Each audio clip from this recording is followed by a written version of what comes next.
Hi, Wade Kawasaki at the Mecum Las Vegas auction, and I've been kind of scouring the auction looking for what car really just speaks to me and what car that quite possibly I can actually own and bid on. And I came across this gorgeous Jaguar XKE. It's a 3.8 liter Series I car, just a beautiful design. In fact, you know, when this car first debuted at the 1961 Geneva Auto Show, none other than Enzo Ferrari came up to Jaguar and said, "This is the most beautiful car I have ever seen." And you know what? I'll tell you, I agree with Enzo. I just love the super sexy lines of this car. It just really sets a great statement. And the Series I cars with the covered headlights, and they're just, it's absolutely a magical looking car.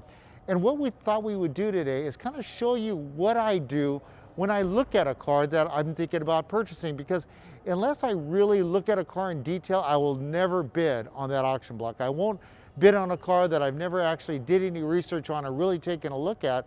And so I want to show you some of the tools that I use to be able to look and to really dig into the car and see if it's a car that I'd still be interested in. Now, the paint's got pits in it. You can tell it's been driven. It's a little bit older restoration, but it's had miles put on it, which it's supposed to, and it's supposed to be driven. Cars are supposed to be enjoyed. So it's not a perfect condition car. And so when I look at that car, I look at the condition of the chrome, we'll look at the covers on the headlights and all of the trim to see if there's some pitting there or if there's some discoloration. And the first thing we do is we look at the Mecum tag, and that'll give us all the base information. So you can go to Carfax and see if it's been in an accident before.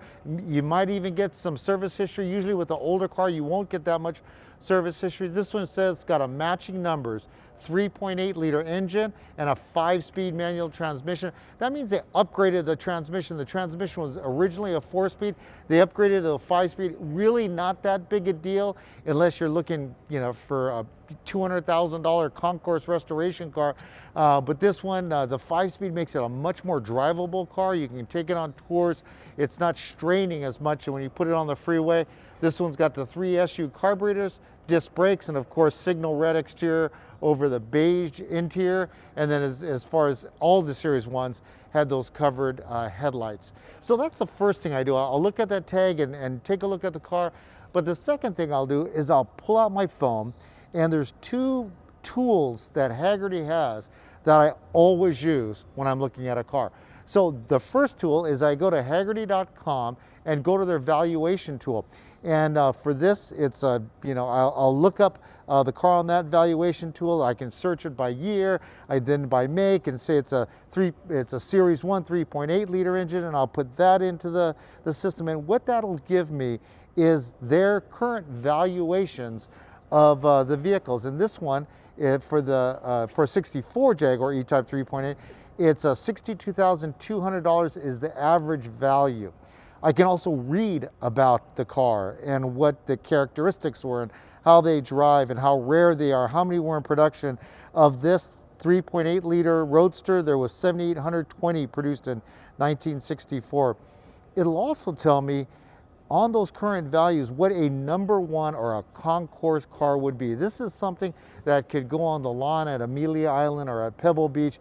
That's a condition one car, and in this case it's a $236,000 car. A excellent condition car, about $163,000.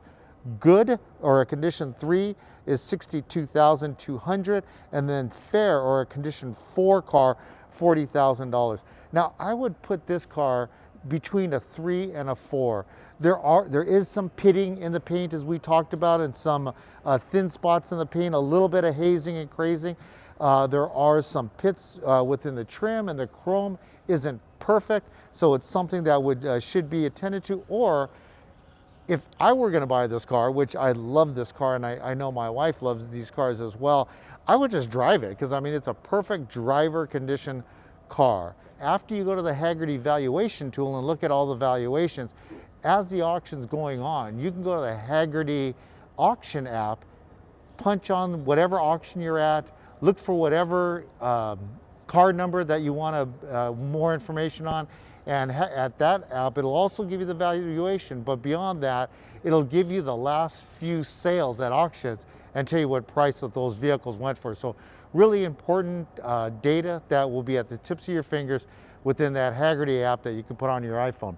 Now, the other thing I do with my iPhone, I used to carry around a flashlight everywhere I went, and now it's actually this iPhone flashlight works really good. And I'll show you a trick here in a minute, what else you can do with that. But I'll take a look at that, the quality of that paint. And as you go across this car, is paint, and yeah, it's great color. It presents very well, but it is pitted. And that's just simply from stones and chips that came up from the road. And it shows that the car was driven and enjoyed and done everything that the car is supposed to do. And the same thing for the trim and the chrome as well. So those are important things for you to take a look at. That pitting continues over the fenders. Also gives you the opportunity to take a close look at these wire wheels. Gorgeous British wire wheels. They're both lip lace and center hub lace. You can go look through the wire wheels at the conditions of the rotors and the disc brake pads, and of course also look at the conditions of the tires to see if you're going to have to buy a new set. Now, I didn't plan this, and when I chose the car, I didn't even realize it had it, but of course these have our Coker Classic Redline radials on it. This is absolutely the perfect choice for this vehicle, and I can also tell you that these are brand new tires. So we actually probably bought the tires to put on the vehicle to have it here at the auction. And you know, Dana Mecum will always tell you, if you want to get the highest price for your car, make sure you have the correct tires and make sure they're fresh rubber on that car. It really makes it show very well. But now that you're down here, you can also take that light and take a look underneath the vehicle. I like to look all throughout underneath the engine and the oil pan and the drain plugs to make sure there's no oil leaks. You also like to take a real good look at that front suspension. Look at the ball joints and the bushings and all the rubber underneath the car. Also, if you're old like me and you can't see as well, you can use the camera on your iPhone to take a picture with the iPhone underneath the car and then be able to take a look at that picture later. So it'll show those imperfections underneath the car.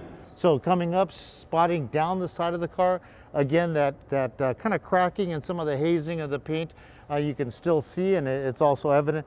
The one thing you really, especially on British cars, you like to take a look at is the condition of that windshield and the side glass to see if that's cracked or pitted, because these windshields can be fairly expensive, not overly expensive because they're available to replace, and this one's really good, as well as the condition of the top, which in this case it's very good. It's fitting very tightly.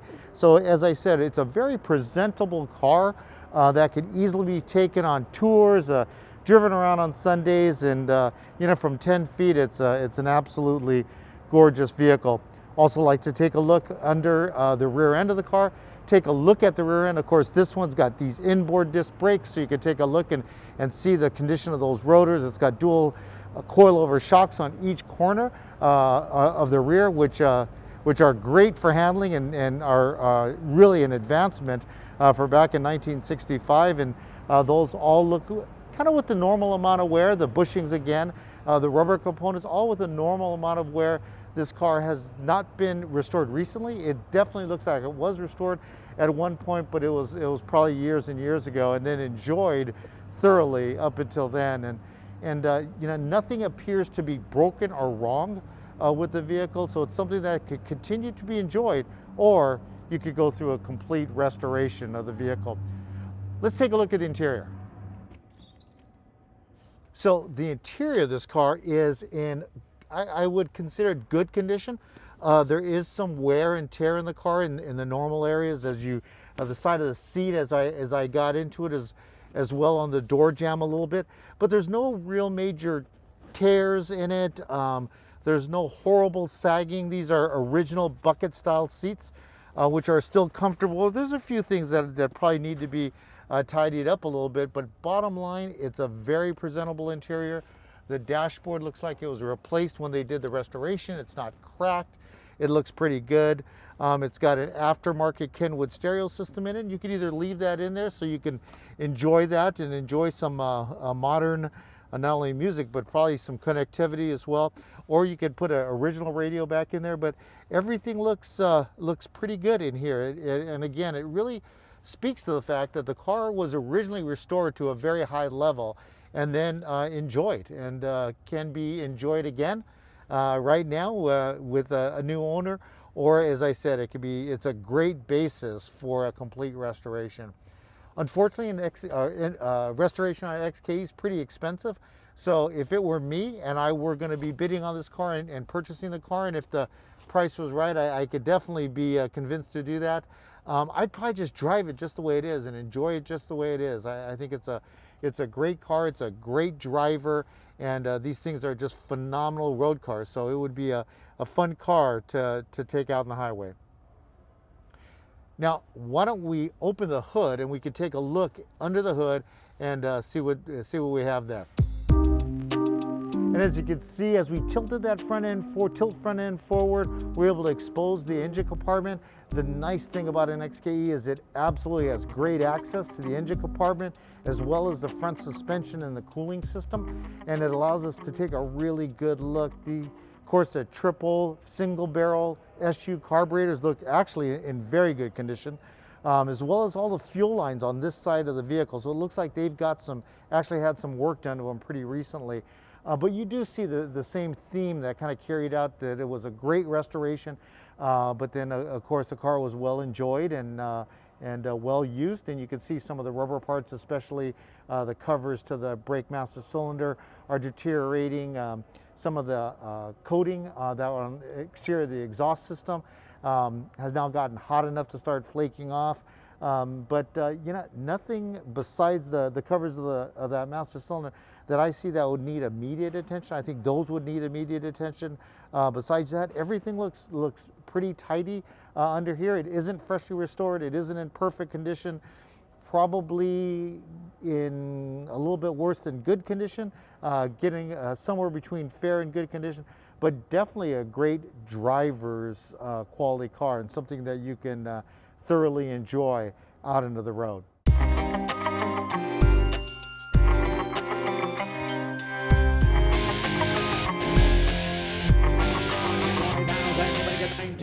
Okay, still here at Mecum in Las Vegas. We're here at the bidding section, and I'm here with my buddy Jim Cook.